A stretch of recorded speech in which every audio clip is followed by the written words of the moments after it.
In today's video, you'll discover 8 tricks to speed up and recover your memory. But first, I'll tell you a Buddhist story about Jun, an elderly man who is going through a difficult period of depression where he realizes how he is gradually losing his memory and fears falling into a state of dementia. That's when he meets Akiko, who teaches him ancient Buddhist practices. Without further ado, let's begin with the story. The irritating buzz of the alarm clock abruptly pulled Jun from a peaceful sleep. With a hoarse growl, he reached out to turn off the annoying device. Slowly he opened his eyes while letting out a deep sigh. Another day more. Lately, he felt as if he carried all the weight of his 78 years on his shoulders. As if not just days had passed but entire centuries. He remained staring at the faded ceiling for long minutes, trying to gather energy before facing the morning. He knew he should get up, but his aching body protested with every minimal movement. Arthritis had turned him into a fragile and sluggish old man. A grimace of pain appeared on his aged face when he finally managed to straighten up to sit at the edge of the bed. His modest room still lay in twilight, barely illuminated by faint rays of sun filtering through the drawn curtains. He distinguished the familiar bare walls and the old wardrobe with peeling wood. Nothing had changed since the day before. Not even in the last 4 years since his beloved wife Mio had passed away. Jun felt the familiar pang in his chest when thinking about his deceased companion. Mio had been his motor and motivation for more than 5 decades. Together they raised 2 daughters, now married with their own families. They shared countless happy moments and also sorrows. And now, overnight, the future they had imagined together had vanished as quickly as cigarette smoke. Since then, Jun lived immersed in a state of eternal stupor and confusion, feeling like a ship without direction. Myo had been his compass, and without her, he felt lost. The apartment that once overflowed with laughter, music, and fragrant food aromas now remained empty and silent as a tomb. Jun was little more than a ghost wandering between those walls full of painful memories. Suddenly, a soft meow pulled him from his gloomy thoughts. He looked down and found a pair of bright green eyes looking at him impatiently. It was Momo, the old mottled cat that Myo had adopted years ago and who now kept Jun company in his widowhood. "Good morning, little friend," Jun greeted with a hoarse voice, stroking the faded head of the feline. "It's about time for breakfast, isn't it?" With great effort, Jun got to his feet, feeling how each of his joints creaked with the movement. Followed very closely by the impatient Momo, he walked dragging his feet through the short hallway to the rickety kitchen. The cold tiles produced an uncomfortable tingling sensation. Jun turned on the light, blinking at the unexpected brightness. The neglected kitchen had been trapped in time, half-empty cupboards, an outdated counter with worn tiles, and appliances from another era covered by a fine layer of grease and dust. Myo used to keep that space spotless, but since her departure, Jun barely had the strength for the basics. Resigned, he opened a can of cat food and poured it into Momo's old white dish. The hungry feline sniffed the moist paste with pleasure and began to devour it eagerly. Jun observed the animal eating, wondering distractedly what he would have for breakfast today. He couldn't remember if there were eggs or any other edible thing left. Lately, his memory seemed to be full of black holes that swallowed information. He knew his growing forgetfulness wasn't normal. He feared he was showing the first symptoms of some type of dementia, like the one his late mother had suffered. The mere thought of ending up like a vegetable, unable to recognize his own daughters, filled him with panic. Deep down, he sensed his mind was shutting down little by little, like a consumed candle. But he didn't dare verbalize his fears, as if naming the illness could summon it to his side. Trying to distract himself from such gloomy thoughts, June inspected the contents of the pantry with a critical eye. He found a can of tuna, rice crackers, and a package of dry pasta. Resigned, he put water to boil to prepare a revitalizing green tea and eat some crackers. There was no point in complicating himself with elaborate breakfasts when he lived alone. While listlessly chewing the frugal meal, he stared distractedly out the window as Momo licked his face after being satiated. The cat licked his whiskers leisurely, oblivious to his master's tribulations. June observed him, wondering what it would feel like to have that feline nonchalance to live in the moment without regrets about the past or fears of the future. Almost without intending to, he began to remember fragments of his old life with Mio, as if watching a movie faded by time. That morning, June decided to go for a walk after having his usual tea with crackers. He wanted to stretch his legs and breathe fresh air to clear his head a bit. He increasingly felt that the walls of his house were closing in on him, increasing his sense of loneliness and isolation. He closed the door with a key and looked toward the small patio where Momo was peacefully sunbathing. The cat looked at him as if asking where he was going, but immediately went back to resting his head on his front paws to continue his nap. June sketched a sad smile and set off down the sidewalk of the quiet street. His steps were slow and heavy. The pain in his joints forced him to stop and rest every few meters. He internally cursed his luck, wondering how many more years of physical deterioration awaited him before the definitive end. In his mind, he began to evoke happier memories of his youth, the long walks with Mio holding hands, the afternoons playing soccer with his little daughters, the weekend bicycle rides. Everything seemed to have happened in another life. Suddenly, upon turning a corner, he recognized the old plaza where he used to meet with his youth friends. There they spent long hours chatting, laughing, and dreaming about their future.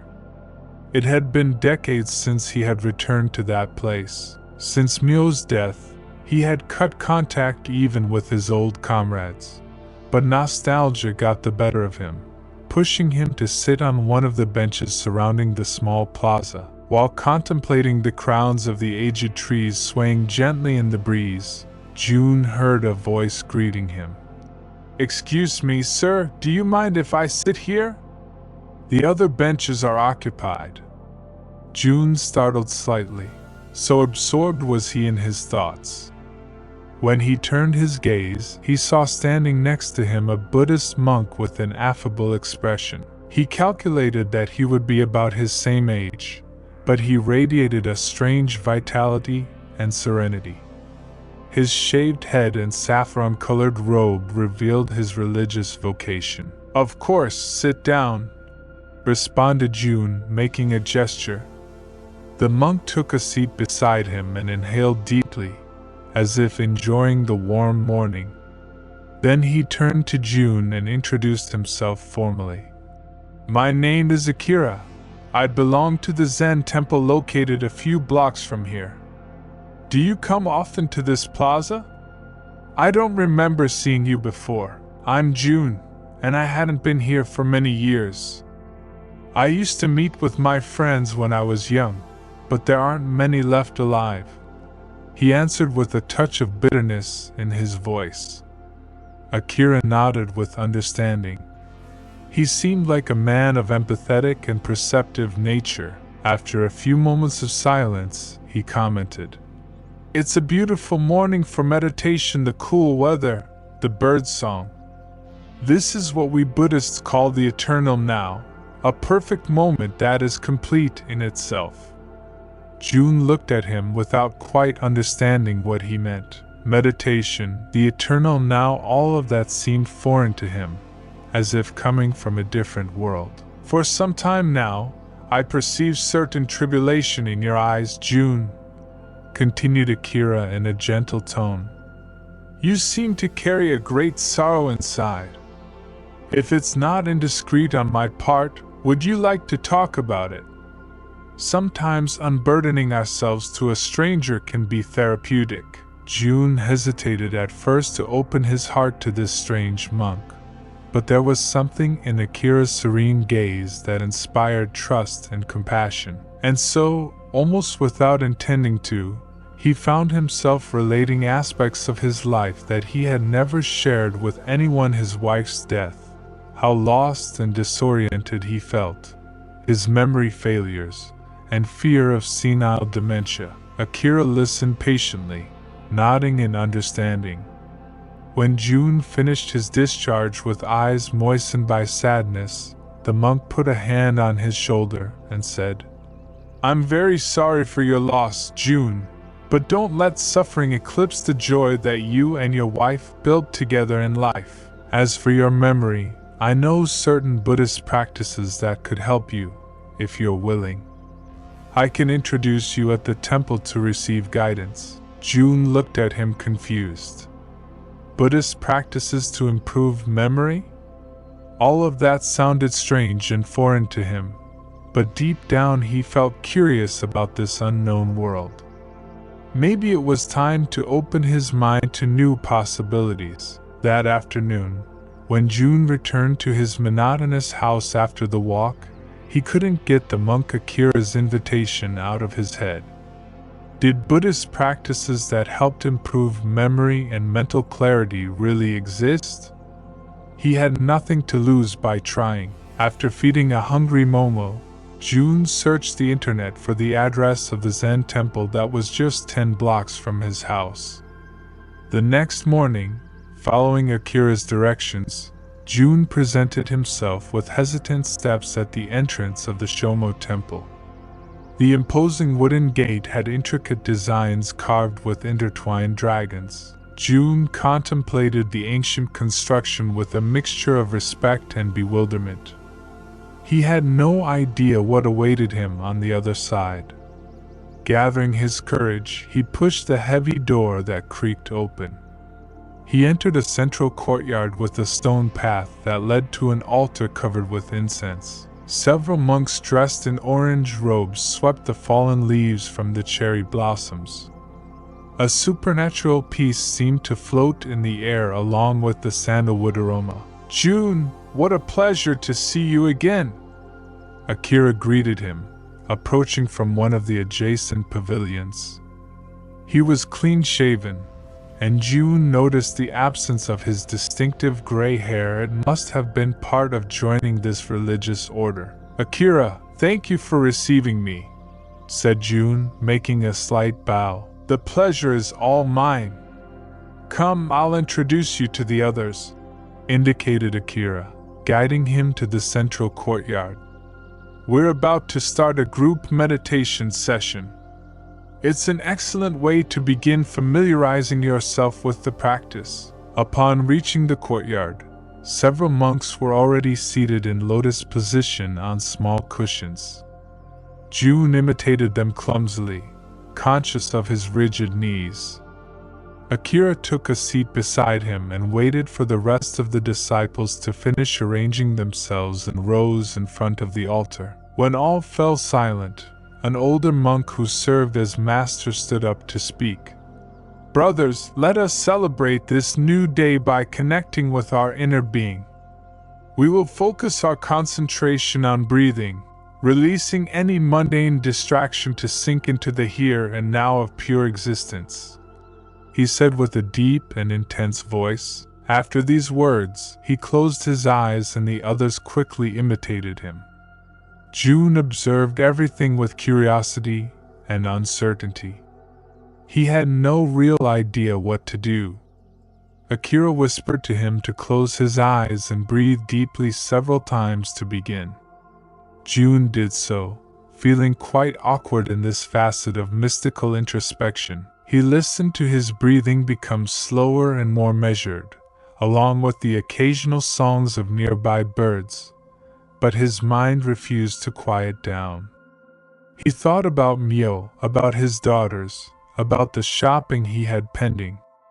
Suddenly the master rang a small bell to conclude the session. June opened his eyes and saw that the other monks seemed very serene, as if returning from a place of inner quietude.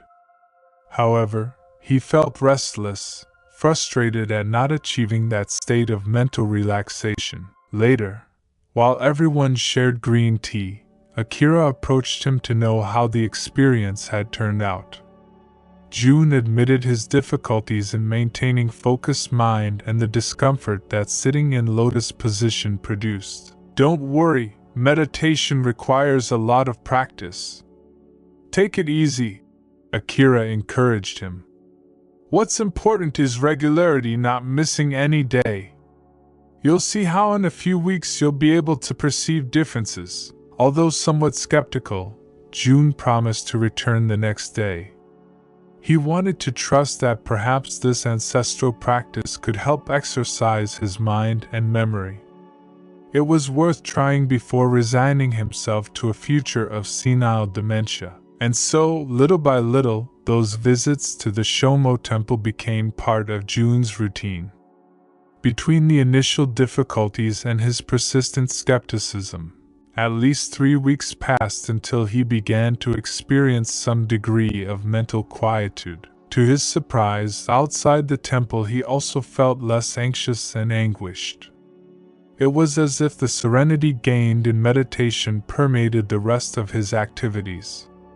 One afternoon after the group session, Akira approached him to talk while they had ceremonial tea. "You seem quite more relaxed today, June. Do you feel you're making some progress?" asked the monk. "Yes, I think I'm a bit less agitated inside," acknowledged June, and sipped his tea before adding, "Although it's still difficult for me to remember the instructions or the concepts that you explain about Buddhism. I fear my memory continues deteriorating." Akira gave him a comprehensive look, then, as if carefully weighing his words, commented, "Perhaps the time has come for you to begin with the most important Buddhist practice for mental clarity." After a pause to add suspense, Akira revealed what this mysterious Buddhist practice was to improve mental clarity. "I'm talking about Vipassana meditation," he announced. "Vipassana means deep vision in our language. It's a millenary technique to train the mind and develop a special quality called sati." "Sati?"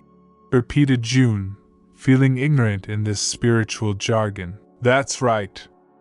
The best translation to Spanish would be full attention or mental presence, that is sati," explained Akira patiently. "Through regular practice of Vipassana, we manage to strengthen your capacity to be attentive to the present moment without wandering in the past or future. That will reduce your stress, anxiety, and mental confusions." June listened to him fascinated.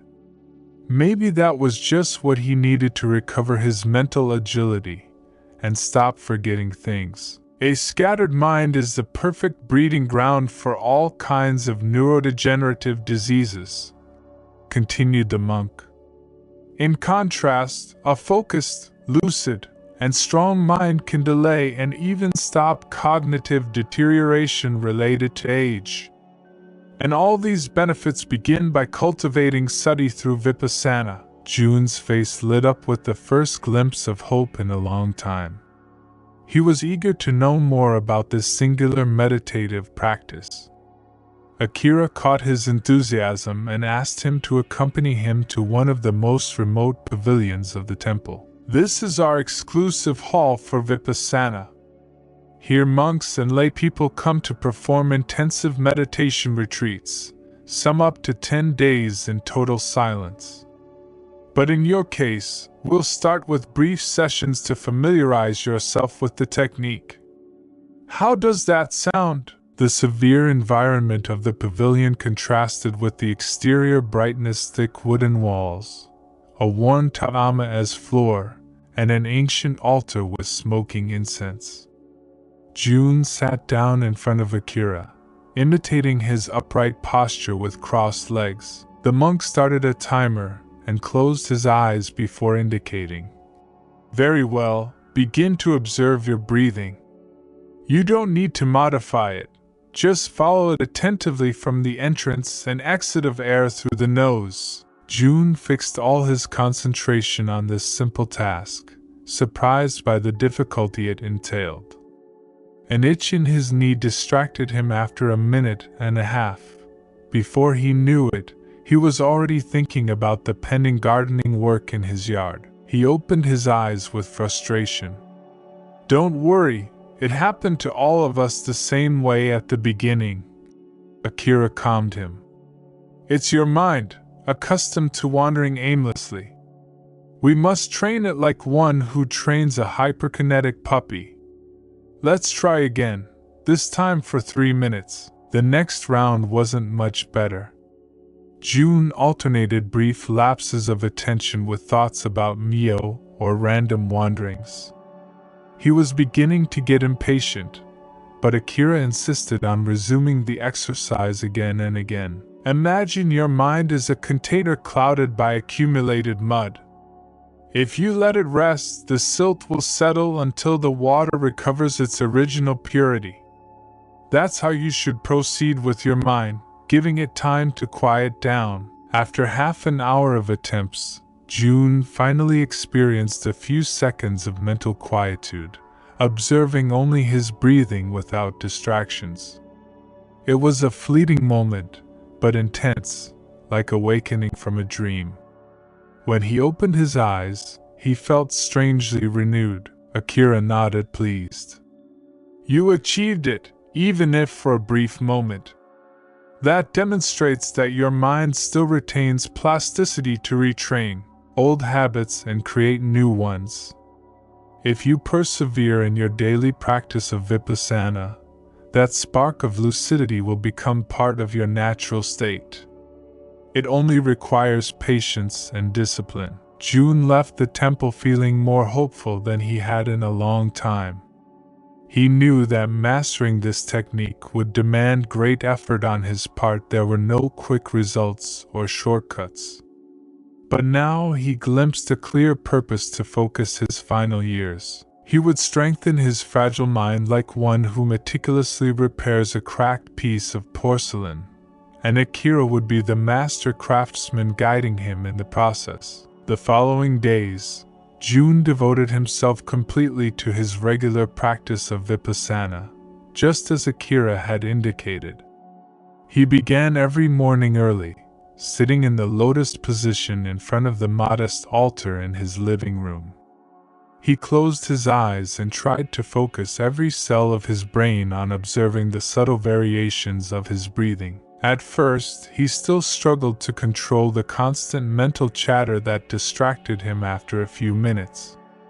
Thoughts about the past, trivial worries, or future plans swarmed like a swarm in his head. When this occurred, June simply started again with the first step of vipassana, again and again redirecting the wandering threads of his mind to that single point of concentration, the entrance and exit of air through his nostrils. As the weeks passed, he began to notice gradual but significant changes. He no longer had to restart his meditation more than 2 or 3 times in each session. The lapses of mental lucidity became increasingly extensive and profound. It was like clearing a cloudy sky and glimpsing the vast blue firmament behind the opaque layers of clouds. Even outside formal practice, throughout the day, he maintained a peripheral vigilance of his breathing and thoughts. He caught himself quickly when his mind began to stray into tedious daydreaming. It was as if he had developed the muscle of full attention. June marveled at the changes in his mental clarity. The world seemed to have become sharper and more vibrant. 2 months after that revealing chat with Akira about vipassana, June felt he was ready to increase the difficulty. He needed greater challenges to continue exercising his recovered power of concentration. So one day, After the group meditation session at the Shomo temple, he approached his mentor cheerfully to talk. "Some time has passed since I began with the Vipassana practices as you taught me, and I must say that the results have exceeded my expectations. I feel 10 years younger," he exclaimed enthusiastically. Akira sketched a broad smile, celebrating his pupil's achievement. "I'm very glad to hear that, June. Quick progress is a sign that you have mental strength and discipline, which are key in our path. Indeed. In fact, I was thinking that perhaps the time has come to try something deeper. I don't know, maybe a meditation retreat here at the temple?" suggested June, eager to continue growing in his practice. The monk took a few moments to reflect on his proposal and then responded. "From the smile on your face, I sense that you have recovered the joy of living thanks to connecting with your spirit. That indicates to me that you're ready for the next step. I invite you to do a weekend retreat, completing 8 hours daily of solitary Vipassana meditation." While the idea of spending so much time motionless in silence seemed intimidating, June accepted the challenge enthusiastically. He proposed to take advantage of this experience of introspective isolation to heal the last gaps in his mental lucidity, free himself from painful memories of the past, and focus on enjoying the now. Thus, just 2 days later, he entered the ancient retreat pavilion with his mat and meditation cushion. Long days of intensive observation of his internal world awaited him, but he no longer feared the dark corners of his psyche. At almost 80 years old, he finally felt he had found peace and purpose on the Buddhist path. That weekend retreat turned out to be a transformative experience for June. The exhausting days of meditation in complete silence and isolation took him to mental depths never before reached. After long hours of concentration, observation of his breathing, the contours of his physical reality blurred until he was plunged into a vast black void. There was no up or down there, no cold or heat, no body or mind, only pure consciousness floating in the infinite inner universe. In that extraordinary state of quietude, June could recognize as simple illusions many ideas that he previously took for granted as immutable truths. He understood that his ego was nothing more than a fictional character, a construct created by his fearful mind. Behind that veil of ignorance lay something much more grandiose: his true nature of compassion, wisdom, and impersonal peace. Suddenly, a blinding white light exploded in that firmament of dark quietude. June saw himself as a child playing in the small gardens of his old neighborhood on the outskirts of Kyoto. He observed his radiant childish innocence with a nostalgic smile. Then, as in a kaleidoscope, he witnessed other scenes from different stages of his eventful existence. He saw himself as a young soldier marching exhausted under the relentless sun of war, noticed his proud uniform stained with mud and blood after fierce combat. He also visualized himself working tirelessly in the field alongside his beloved Mio, so that their little daughters would never go hungry. He even relived recent scenes of his melancholic widowhood before rediscovering a purpose in Buddhist teachings. It was thus that June was able to reintegrate with every aspect of his humanity the sublime, the terrible, and the ordinary. He understood that he was neither better nor worse than anyone else, just another pilgrim traveling the undulating path of existence. Under this new light, the vestiges of guilt, shame, and self-pity dissolved forever. The past had been left behind and no longer determined his present. Upon emerging from this extraordinary state of expanded consciousness, June felt like a completely new and renewed man. He had awakened to his true nature as a spark of the infinite universal flow. His mind felt more focused, agile, and creative than ever. He even noticed that the persistent pain in his joints had considerably mitigated. When Akira went to find him at the end of the retreat, he was surprised to see Jun's radiant, plethoric smile. His shoulders seemed to have been relieved of an invisible weight that hunched them.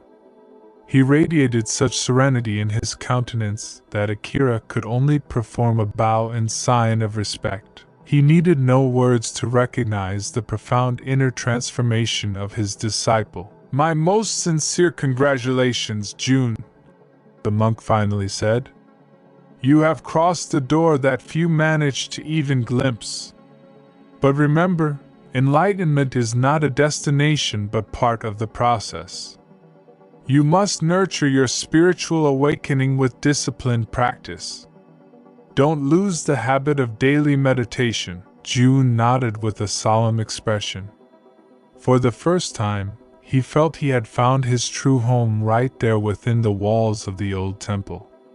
He prostrated himself in gratitude for having guided him to the entrance of the luminous Buddhist path.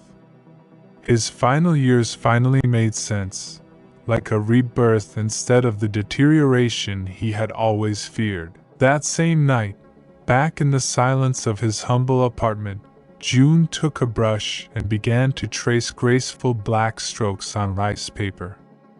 Elaborate Japanese kanji took shape under the dim light of the lantern, relating poetic impressions of his meditative experience. The man who had never before written beyond monosyllabic functionaries now marveled at the beauty being born from his hands. After that revealing meditative retreat, Jun adopted a new ritual for his mornings. After his vipassana practice and a frugal breakfast, he would take his bamboo cane and walk slowly to the Shomo temple. There he would dedicate some hours to sweeping fallen leaves from the gardens, watering shrubs, or helping with lighter maintenance tasks. He performed these simple labors with devout mindfulness, turning each step or movement of the broom into a way to exercise his full attention. The other monks appreciated him for his solicitous disposition and the peaceful serenity that seemed to emanate from his pores. But Jun yearned to do something more to repay the blessings he had received from Akira and Buddhist teachings. That's how one day an idea occurred to him while meditating under the shade of an old oak tree. That same afternoon, he addressed the topic with his mentor during the traditional tea ceremony after group practices.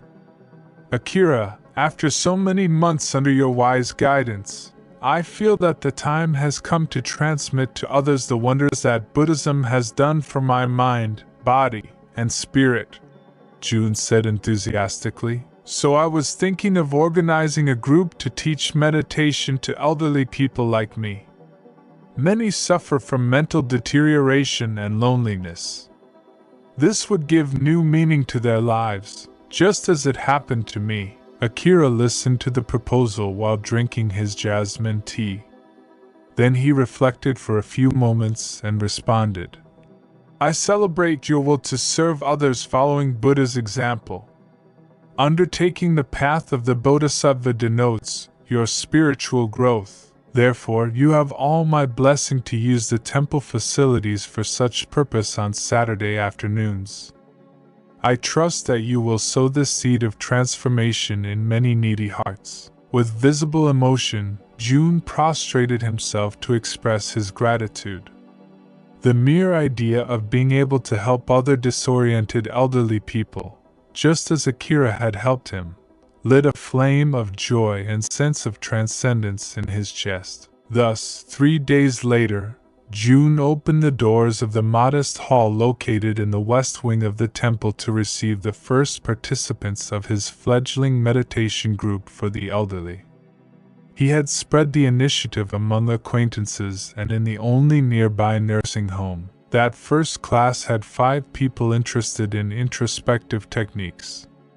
With genuine concern, Jun related part of his story: the frequent forgetfulness, the feeling of emptiness after becoming a widower, and the fear of losing his sanity. Then he described with fervent enthusiasm how Buddhist practices had renewed his mental lucidity and existential meaning. Meditation is not any magic potion, but it is a powerful tool for self-transformation. It requires effort and perseverance, but I can attest to its extraordinary results, he affirmed, looking one by one at the faces of his students. After that inspiring introduction, June guided them in a brief meditation practice focused on breathing. When finished, a septuagenarian named Ao stood up and declared with eyes moistened by emotion, "June, my children consider me a senile old woman and have relegated me to a nursing home against my will. I thought nothing could return my dignity and a reason to continue living.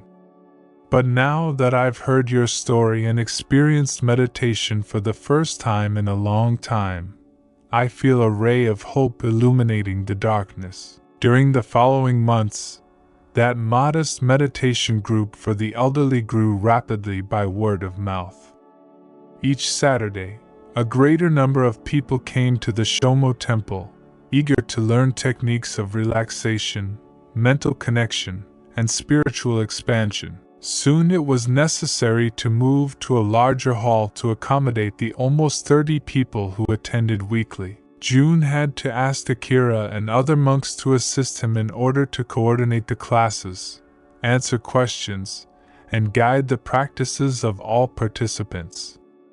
Positive changes began to be noticed quickly in those elderly people who were initially disoriented and depressed. Just a month after joining the group, the majority exhibited better mood, greater vitality, and reduction of their chronic ailments. Some had even managed to considerably decrease their medications for sleeping or against anxiety. But undoubtedly, the most significant progress was being made in the cognitive area. Many students who initially had serious problems with memory and concentration could now remember complete names, details of their lives, and even cite long Buddhist sutras. It was as if a mental fog had dissipated from their brains, allowing them to recover agility and clarity. One of the most notable achievements was that of Keiko, a 75-year-old nun with advanced Alzheimer's who could barely string together coherent phrases when joining the group. But after a year of training her mind with Buddhist practices, she was able to reconnect emotionally with her nephews and even read small Zen poems that she wrote herself each morning after her meditation sessions. Another outstanding case was that of octogenarian Jiro, who suffered from severe depression and had suicidal tendencies after his wife's death. But the peace and purpose he found in introspective practices gave him back his will to live. He went from being an isolated and melancholic old man to a dynamic leader of collective meditations in the park. Thus, that project that had timidly emerged in June's mind one spring afternoon, while sweeping dry leaves, had become a vibrant movement of socio-spiritual support for dozens of needy elderly people. The positive changes generated by this learning space transcended the margins of the Shomo temple. For this reason, after a year of operation, Akira and June decided to seek a non-profit institution that would support this initiative to replicate it in other Buddhist temples in different cities. They wanted its extraordinary benefits in terms of mental health, physical well-being, and social connection to reach as many older adults as possible. Thus was born the Golden Rebirth Foundation, focused entirely on this innovative model of meditation and emotional containment for fragile elderly people. Thanks to several generous private donors and social media diffusion, the program expanded rapidly. In just 1 year, 30 new centers of gerontological meditation had been inaugurated throughout Japan. When June received a distinction from the Japanese Ministry of Health for his pioneering social contribution, he invited Akira to climb to the podium to share that tribute.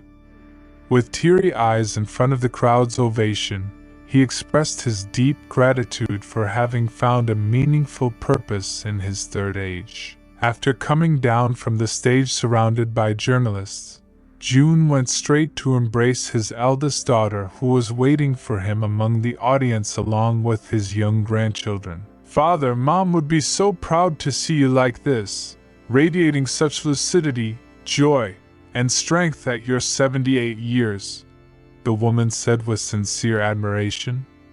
"You seem younger every day instead of older. This shows that we can all reinvent ourselves and be reborn when we connect with our inner power." With a smile of imperturbable peace and tears of joy bathing his wrinkled face, June contemplated his descendants, representing the golden future that we all wish to flourish for the new generations. And in the depths of his being, he knew that this was only the beginning of the great transformation. And this is where this moving story of June ends, the elderly man who overcame memory loss with discipline and desire to improve his situation. Next, we'll see the 8 tricks to improve your memory. Trick 1: Train your memory. There are various games that you can incorporate into your daily life to give mental stimulation to your brain and enhance your retention and recall capabilities. One of the most effective are the famous Sudoku and crosswords from the newspaper. Solving these numerical or deductive challenges forces your mind to focus, analyze possibilities, and actively manipulate information. This neuronal gymnastics creates new connections between your cortical synapses. Another interesting option is certain strategy, logic, or even dance video games. Recent research has shown that just 30 minutes daily of these games can slow cognitive deterioration related to age. The ideal is to alternate different challenges for greater stimulation. You can also turn to specialized mobile applications for brain exercises like Luminosity or Cerebrum. These apps have adaptive systems that increase the difficulty of the tests as your results improve. They cover different domains such as attention, concentration, processing speed, etc. Finally, a key trick is to learn completely new disciplines for you, such as studying a different language, playing a musical instrument, or advancing in unknown subjects. Forcing your mind to acquire novel skills stimulates neurogenesis and cognitive plasticity. Keep your brain agile and creative like a child's. Trick 2: Optimize your sleep habits. It's well known that sleep plays a crucial role in memory consolidation and learning. When we're asleep is when the hippocampus takes charge of capturing all the avalanche of data and impressions we perceive during waking hours, indexing them as new memories. If you suffer from chronic insomnia or sleep apnea, you'll likely notice problems retaining information. The same if you tend to stay up late watching Netflix series until 3 a.m. Having poor quality nighttime rest will inevitably affect your memory capacity the next day. To get the most out of sleep hours, ideally go to bed at the same time every day after some prior relaxing routine. Avoid heavy dinners, nocturnal caffeine, or spending much time in front of stimulating screens. Leave your cell phone far from your bedside table. You can also complement with techniques like meditation to calm your mind, take a warm bath, read a paper book, and other analog activities prescribed by sleep experts. If problems persisting falling asleep continue despite this, don't hesitate to consult your doctor. With these simple habits, you'll maximize the efficiency of restorative rest so essential for consolidating your long-term memory records. A good night's sleep works neuronal miracles. Trick 3: Stimulate your concentration with mindfulness. Beyond playful training of your mind or getting enough sleep, another key factor for privileged memory is attentional focus. This is known in psychology as mindfulness or full attention. When we're totally concentrated on the task we're performing in the here and now, An optimal mental state is generated for that information to enter our explicit memory. In contrast, if we do several things at once in automatic mode, that data is quickly lost. A daily example is when we read a text while chatting on WhatsApp and listening to music simultaneously. In the end, we close the book and don't remember anything we read. In contrast, reading in an isolated place and in silence, we'll be able to evoke that information in detail days or weeks later. To train your capacity for mindfulness and focused concentration, you can complement your routine with 10 to 15 minutes of vipassana meditation every day. This simple technique practiced by Buddhist monks consists of observing breathing without letting invasive thoughts capture your attention.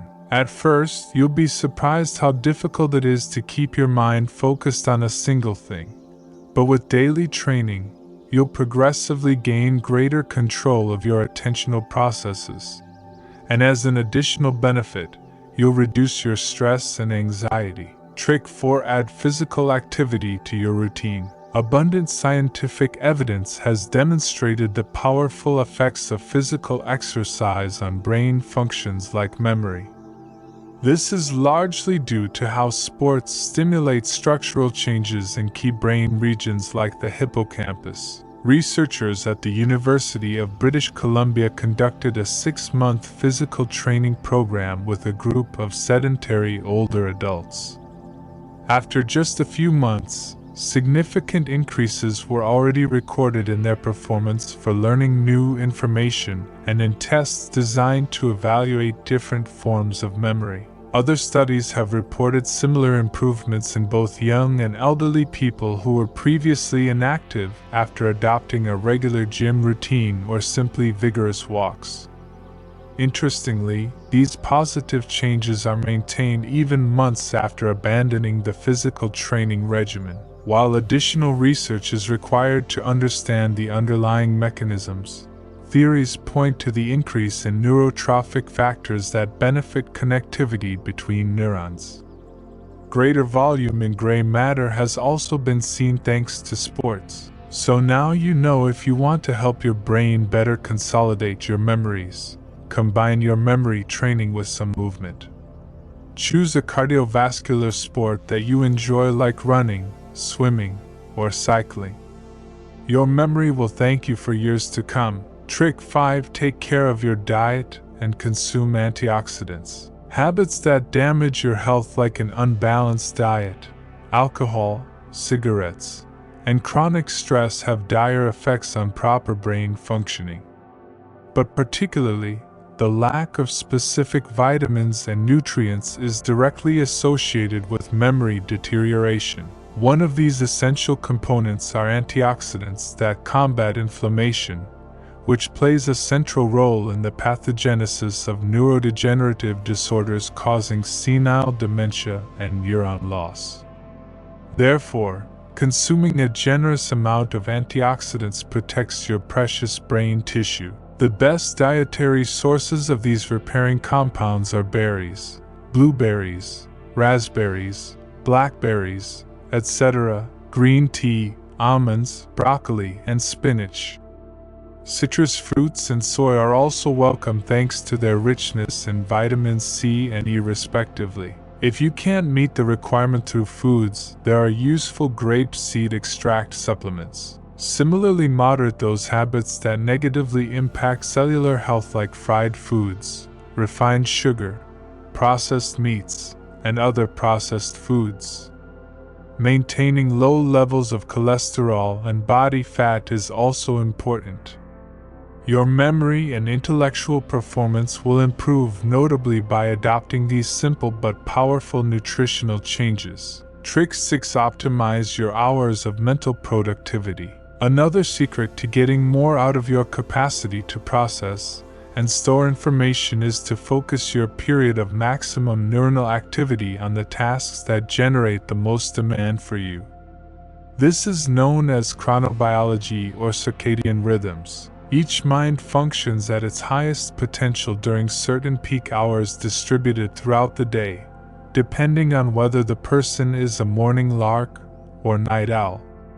Identify what time of day you feel most creative and inspired. For some, it's right after they wake up following good rest, while others reach their twilight peak late at night. Your class hours or workday may not coincide with this period of maximum mental sharpness, but to the extent possible, try to schedule activities like intensive study, memorization of key information, and creative professional tasks in that time slot.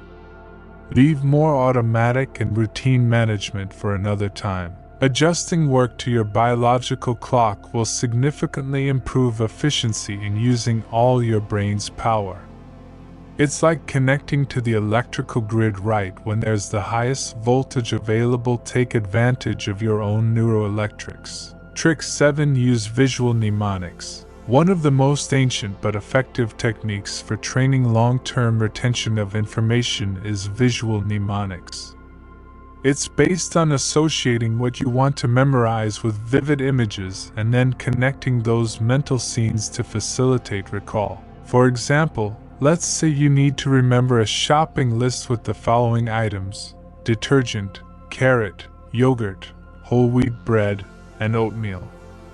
For each item, imagine a striking scene like an elephant bathing in a multicolored detergent lagoon, or a giant rabbit eating an equally colossal carrot. Then connect these fun images in an imaginary story. For example, the carrot rabbit visiting the pachyderm to sell him oatmeal that he transports on a magic carpet made of whole wheat bread slices.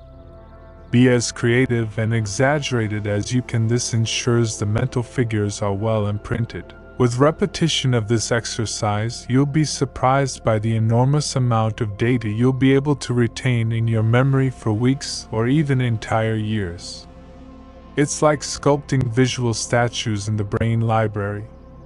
Of course, it requires practice to become really skilled at devising memorable stories, but the effort is worth it. Trick 8. Keep a personal journal or gratitude list. Finally, another simple but profound way to exercise your ability to record information and develop introspection is to write an intimate diary where you pour out your experiences, thoughts, and feelings from day to day. Writing down everything experienced has a powerful effect in helping those episodes become consolidated as solid, explicit memories.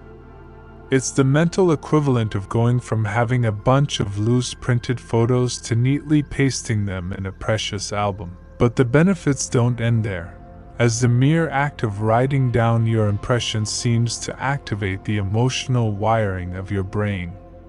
It helps process difficult moments, enhance self-awareness, and even clarify future personal goals that you'll write down later in that same diary. An interesting variant is to keep a gratitude record in your paper agenda. Each night before bed, write down 5 positive things that happened to you or people who helped you and made you feel valued.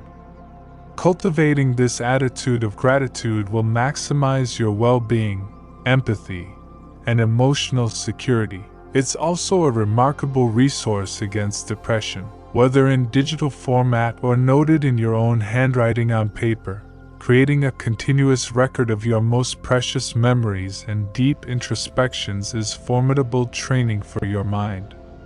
Remember to always carry a small notebook and pen to capture inspirations and important ideas right when they arise.